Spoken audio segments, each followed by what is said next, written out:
Here we are in the extremely lush groves at the Temecula Olive Oil Company Ranch. Caring for this property is truly a labor of love by Tom Curry, who purchased this ranch about 15 years ago with a vision to bring olive oil closer to home. He has done just that and much more.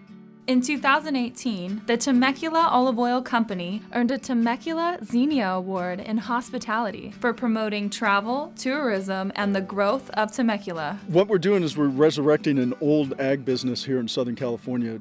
San Diego was the first place in California that made olive oil. Then it kind of went out of favor more to the imports. As a matter of fact, even today, 95% of all the olive oil in the country that is consumed is imported. So we're trying to resurrect that business and also resurrect the ag business in Southern California with something that is very sustainable and historically significant.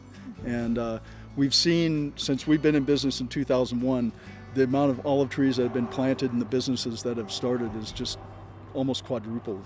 Wow. So it's really great to be in the forefront of that. Although certain landmarks in the ranch remain the same, the Temecula Olive Oil Company was not the first to appreciate all that the land here has to offer. The original founders of this land were the Native Americans. They would come to this area because there's lots of water and there's also oak trees and everything. So this was a big trading area for a lot of the tribes for a long time. And that's, like thousands of years. And then it transitioned to become one of the land-grant cattle ranches, the Bergman Ranch. And the Bergmans ran cattle here for over 100 years until the mid-1960s. Olive trees thrive in subtropical climates and do best with mild winters and warm summers. The nice thing about growing olive trees anywhere in Southern California really is it's super easy. I'm not a great farmer. I didn't grow up as a farmer, so these are the ideal trees. They don't need a lot of water. They don't need a lot of nutrients. A lot of sunlight is really the major requirement. The most difficult part of making the olive oil is harvesting the olives. We have to get the olives off the tree, don't want to bruise them or anything like that. Most of our olives here are hand-picked. We put nets on the ground, we pick them out of the tree and let them fall onto the nets, then we collect them up. Then the next thing that's most crucial is once they're picked, we want to make it into oil as quickly as possible. It's fruit juice, you want it to be nice and fresh. So we want to get it to the mill and turn it into olive oil roughly within 24 hours. Harvesting takes place from late August to November. Once all of the olives are off the trees, they carry them to the mill and place them in the crusher. Olives are crushed by the rotating wheel with pits and everything. Next, the olives go in the mixer. The crushed pits help to solidify the mixture into a paste, which is spread onto a stainless steel saucer and is set to drain. The saucers get added in a stack, and as the mass increases, the oil is pressed out into a collection basin, otherwise known as the super secret oil separation chamber.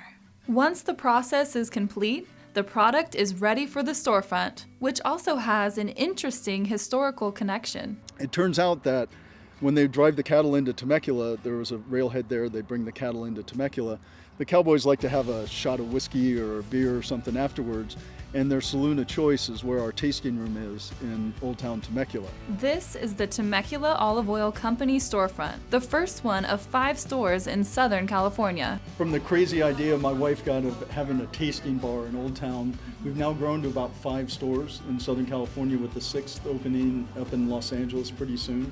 So I guess it worked out. All the items that are sold here are products of either land that we own or manage. A couple of members from the SOI crew and I were treated by Tom with one of the Temecula Olive Oil Company's storefront tastings. When we taste the olive oil, we don't serve it with any bread or anything. We just encourage you to take a little sip because remember, it's fruit juice, right? So it should be fresh and fruity. A lot of times people don't want to taste oil because they think it's going to be greasy and oily.